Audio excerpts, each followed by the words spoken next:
Hello बच्चों, मैं आशीष जारिया स्वागत करता हूं आपका आपके अपने यूट्यूब चैनल स्टडी विथ एजे में। इसमें आज हम देखते हैं आपका सप्तदशा पाठा मतलब 17 पाठ के आगे का हम देखते हैं। इसके पहले का मैंने आपको करवा चुका है वीडियो सारा, तो इसलिए इसके आगे का पार्ट देखते हैं हम। इसके पहले का मैंने पहले की वीडियो में करवा दिया है, तो उनको ज़रूर देखें। चैनल पे जाकर चैनल को सब्सक्राइब करें ताकि वो वीडियो भी आपको मिल सके। तो आइए देखते हैं सप्तदशा पाठ यानी 17 पाठ में आपका रानी राज्ञी दुर्गावती यानी रानी दुर्गावती के बारे में है, तो उसको देखते हैं हम। तो आइए जानते हैं। पहला प्रश्न है, रमण कस्मिन विश्वविद्यालये अध्ययन करोति। तो पहले प्रश्न का उत्तर लिखना महारानी दुर्गावती। इसके बाद प्रश्न नंबर दूसरा है, रमणेन सह का वार्तालाप करोति। तो उत्तर में आएगा बच्चों दीक्षा। इसके बाद तीसरा प्रश्न है आपका, क यस शरीरेण जीवति। तो उत्तर में लिखना महारानी दुर्गावती। चौथा प्रश्न है, राजकार्येषु युद्ध विद्यायाम च का प्रवीणा आसीत। तो इसके उत्तर में आएगा महारानी दुर्गावती। अब देखते हैं एक वाक्य में उत्तर लिखना। तो बच्चों चैनल को सब्सक्राइब करना ताकि आपको ऐसी वीडियो और भी मिले, और सारे सब्जेक्ट की वीडियो देखना प्लेलिस्ट में जाकर, और 6वीं 7वीं 8वीं अब जितने भी दोस्त होंगे आपके 4वीं 5वीं सबको बताना। और परीक्षा के समय आपके महत्वपूर्ण महत्वपूर्ण जो प्रश्न हैं जो आपको फंस सकते हैं, परीक्षा में आ सकते हैं, उनकी मैं एक अलग वीडियो बनाऊंगा, तो वो वीडियो भी आपको मिल सके इसलिए चैनल सब्सक्राइब कर लेना। आइए देखते हैं पांचवा प्रश्न, कस्य राज्यकाले सर्वत्र संपन्नाम आसीत। तो इसके उत्तर में आएगा महारानी दुर्गावती राज्यकाले। छठवां प्रश्न है, गोंडवाना राजस्य राजा का आसीत। तो उत्तर में लिखना बच्चों दलपत शाह आसीत। सातवां प्रश्न है आपका, वीर नारायण पितुम नाम किम यानी वीर नारायण के पिता का नाम क्या था। तो उत्तर में आएगा दलपत शाह आसीत यानी दलपत शाह नाम था उनका।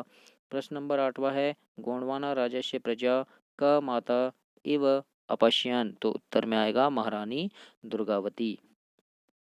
नवा प्रश्न है बच्चों, पाठ्य पुस्तक धारणेन उदाहरणम वाक्यानि रचयत। जैसे लिखा है, वीर वीर नारायणस्य मातु नाम दुर्गावती। तो ये जैसे वीर नारायण है ना, मातु उपाधि। तो इस प्रकार से हमको यहाँ पे वाक्य बनाना है। तो देखिए सबसे पहले आ गया वीर नारायण। तो वीर नारायण है ना, तो पितु नाम दलपत शाह। तो पितु नाम क्या, तो हमने ये पितु नाम में क्या जाएगा दलपत शाह। दूसरा आएगा वीर नारायण मातु है ना, तो मातु उपाधि दुर्गावती यानी माता को क्या दुर्गावती की उपाधि थी। वीर नारायण से राजधानी मंडला नगरे यानी वीर नारायण की राजधानी क्या थी, है ना, राजधानी में जाएगा तो मंडला नगरे है ना। वीर नारायण राज्य, तो वीर नारायण के राज्य के बारे में, तो वीर नारायण राज्य विस्तृतः। उसके बाद ड नंबर में आएगा वीर वीर नारायण, ये है मातु समाधि का, तो क्या आएगा जबलपुर मंडला मार्गे आसीत। इस प्रकार से इस प्रश्न का उत्तर लिखेंगे। इसके बाद देखते हैं 10वां प्रश्न है, अधोलिखित पदानाम विभक्ति वचनम लिखत है यानी विभक्ति और वचन लिखना है। तो जैसे तस्या लिखा है तो षष्ठी विभक्ति आएगा और एक वचन आ जाएगा। राजस्य लिखा है षष्ठी विभक्ति इसमें भी है, एक वचन है। क्षेत्रस्य में भी षष्ठी विभक्ति और एक वचन है। मंडला क्षेत्रस्य में भी षष्ठी विभक्ति और एक वचन है, और तस्य में भी षष्ठी विभक्ति और एक वचन है। सभी में षष्ठी विभक्ति और एक वचन आपको लिखना है। तो इसी प्रकार से ये पाठ हुआ समाप्त। आइए अब देखते हैं अष्टादश पाठ यानी पाठ 18, पाठ सुभाषितानि। तो सबसे पहला प्रश्न है, चंद्र किम हंति। तो उत्तर में आएगा स्तमो। दूसरा प्रश्न है, कस्य वचन द्वयम। तो अष्टादश पुराणेषु वात्सस्य। तीसरा प्रश्न है बच्चों, मदाय किम। तो उत्तर में लिख दिएगा अष्टादश पुराणेषु व्यासाश्च। चौथा प्रश्न है, मम पुत्र का। तो उत्तर में लिख दिएगा शांति पत्नी क्षमा। पांचवा प्रश्न है, पुरुष मना कुत्र कुरे। तो इसका उत्तर आएगा कल्याणे। छठवां प्रश्न है, परभाग्यो परजीवी की दृशम भवती। तो इसके उत्तर में लिखेगा नित्य दुर्खिता। आठवां प्रश्न है, का भ्राता सखा। तो उत्तर में लिख दीजिएगा धर्मो। इसके बाद आठवां प्रश्न देखते हैं, पुत्र की दृश्य भवेत। तो इसमें जाएगा गुणी। नवा प्रश्न है बच्चों, उचित क्रिया शब्द माध्ययन अधोलिखितेषु पूर्यतः यानी उचित क्रिया में सर्व यानी जो नीचे लिखा है उसमें शब्द के मध्य में लगाना है हमको। तो पुरुषे मन कल्याणे तो कुरुते आएगा। यत्र नार्यमस्तु तो यहाँ पूज्यन्ते लिख आएगा। सेडेस मम तो बधिवा। और पापाय तो पारपीणम। अष्टदश पुराणे व्यवसाय तो वचन द्वयमा। इस प्रकार से इस 9वां प्रश्न का उत्तर लिखेंगे आप। इसके बाद देखते हैं प्रश्न नंबर 10वां है। इसमें भी विभक्ति और वचन लिखना है हमको। तो क नंबर में है आपका व्यवसाय, तो इसमें आ जाएगा षष्ठी विभक्ति एक वचन। फिर है देवता, तो प्रथमा विभक्ति एक वचन। फिर लिखा है ज्ञानाय, तो चतुर्थी विभक्ति एक वचन। फिर परेशान षष्ठी विभक्ति एक वचन। और चंद्र लिखा है तो ये प्रथमा विभक्ति एक वचन। इस प्रकार से 10 प्रश्न के उत्तर हो गए। तो ये पाठ भी हुआ आपका समाप्त। इसके बाद आ गया आपका विंस पाठ, योग स्वास्थ्य साधनम। इसके उत्तर को देखते हैं हम, प्रश्नों के उत्तर। तो प्रश्न नंबर 1 है दिगाश्य किम, तो उत्तर में आएगा रुगण्य जीवनम। फिर वैध वैध किम करोति, दूसरा प्रश्न है वैध किम करोति, तो क्या करते हैं, औषध योजनाम यानी औषधि देते हैं। तीसरा प्रश्न है का प्राकृतिक उपचार, तो उत्तर में लिखिएगा योग। चौथा प्रश्न है बच्चों श्वासोच्छ्वसनम केन नियंत्रितम भवति, तो उत्तर में लिखेगा प्राणायामेन। प्रश्न नंबर 5वां है योगोपचार कदा कर्तव्य, तो उत्तर में लिखिएगा वैध। छठवां प्रश्न है सूर्य शांत कदा प्रभति, तो उत्तर में लिखना प्रातः। सातवां प्रश्न है कस्य अन्न पचनम साम्यक नास्ति, यानी अन्न कब नहीं पचता हमें, तो उत्तर में आ जाएगा ज्वर, यानी जब ज्वर होता है बुखार होता है तब नहीं पच पाता है। आठवां प्रश्न है कोशम अभ्यसेन एक स्थितो उपवेशन स्थिर भवति, तो इसके उत्तर में लिखना स्वास्तिकासनम सिद्ध सिद्धासनम पद्मासन च। नवा प्रश्न है आपका प्राणायामेन के लाभ पाठधारण लिखत है, यानी प्राणायाम से क्या क्या लाभ है ये लिखना है। तो उत्तर में लिखेगा प्राणायामेन श्वासोच्छ्वासन सन नियंत्रिता भवति, अनेन हृदय रोगे नासिका रोगे श्वास रोगे च लाभ भवति, श्वासनम योग निद्रा च मन शांतर शांत्यर्थ क्रियते तत् उत्साह लाभ भवति, भवति शनै शनै सर्व ज्ञानशिति सर्वं गुरु निर्देशम करणीयम। इस प्रकार से प्रश्न नंबर 9 का उत्तर लिखेंगे।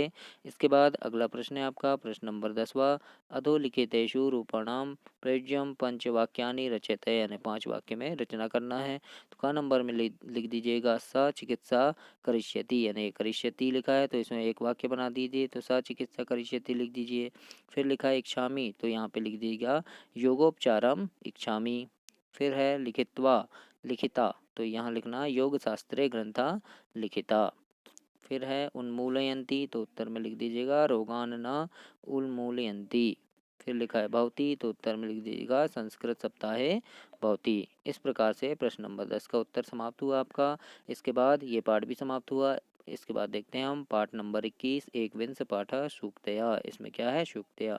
उत्तर में लिखेगा पहला नंबर का प्रश्न है केसाम वसुधैव कुटुंबकम, तो उत्तर में आ जाएगा उदाचरिता नाम। प्रश्न नंबर दूसरा है क परमो धर्म, तो उत्तर में लिखिएगा आचारः। तीसरा प्रश्न है अति कुत्र वर्जेत, तो उत्तर में आएगा सर्वत्र। चौथा प्रश्न है मनोरथे कानि न सिद्ध्यन्ति, तो उत्तर में आएगा बच्चों कार्याणि। पांचवा प्रश्न है विनाश काले कीदृशम बुद्धि भवति, तो उत्तर में लिखना विपरीत बुद्धि, यानी विनाश काले विपरीत बुद्धि पढ़े ना। छठवा प्रश्न है हितम मनोहारी च दुर्लभम क, तो उत्तर में लिखिएगा बच्चों विपरीत। सातवां प्रश्न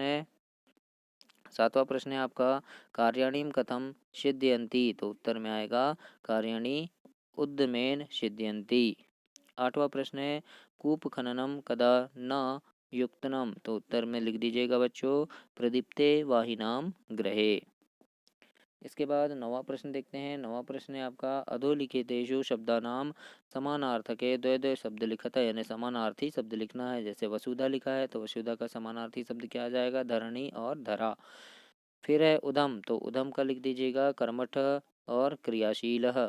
अग्नि लिखा है तो अग्नि का लिख दीजिए अनल शुचि और अनल। बुद्धि लिखा है तो बुद्धि का लिख दीजिए विवेक और प्रज्ञा। इस प्रकार से आप प्रश्न नंबर 9वां का उत्तर देंगे। और इसके बाद 10वां प्रश्न देखते हैं। 10वां प्रश्न है आपका अधोलिखितानां धातुरूपाण निर्देशनासारं वचनम परिवर्तयति, यानी निर्देश अनुसार यहाँ पे वचन परिवर्तन करना है। जैसे एक वचन, द्विवचन या बहुवचन है, तो जैसे यहाँ पे सबसे पहले क नंबर में लिखा है हसती, तो क्या हो जाएगा, एक द्विवचन में हसतः और बहुवचन आ जाएगा हसंती। फिर लिखा है, फिर जैसे यहाँ बहुवचन लिखा है सिद्ध्यंती, तो इसका द्विवचन क्या हो जाएगा, सिद्ध्यता, और एक वचन हो जाएगा सिद्ध्यति। फिर लिखा है गच्छति, तो इसका द्विवचन होएगा गच्छतः और बहुवचन हो जाएगा गच्छन्ति। फिर लिखा है यहाँ द्विवचन पठतः, तो इसका एक वचन हो जाएगा पठति और बहुवचन हो जाएगा पठन्ति। फिर लिखा है क्रीडति, तो इसका द्विवचन क्रीडतः, क्रीडत, और बहुवचन हो जाएगा क्रीडन्ति। इस प्रकार से इसमें हमको वचन लिखना है। तो ये हुआ आपका 21 पाठ समाप्त। तो ये हुआ आपका संस्कृत की पूरी वीडियो मैंने करवा चुका है। प्लेलिस्ट में जाकर पूरी वीडियो को ज़रूर देखें। एक एक वीडियो में 6-6, 7-7 पाठ कराया है। इस प्रकार से जल्दी हो गया है और आपको सारे पाठ एक साथ मिल गए, तो ये बहुत अच्छा हुआ। तो ऐसे ही मैं वीडियो आपके लिए और भी लेकर के आऊँगा, तो चैनल को सब्सक्राइब करना ना भूलें ताकि आपको ऐसी वीडियो और भी मिले। धन्यवाद।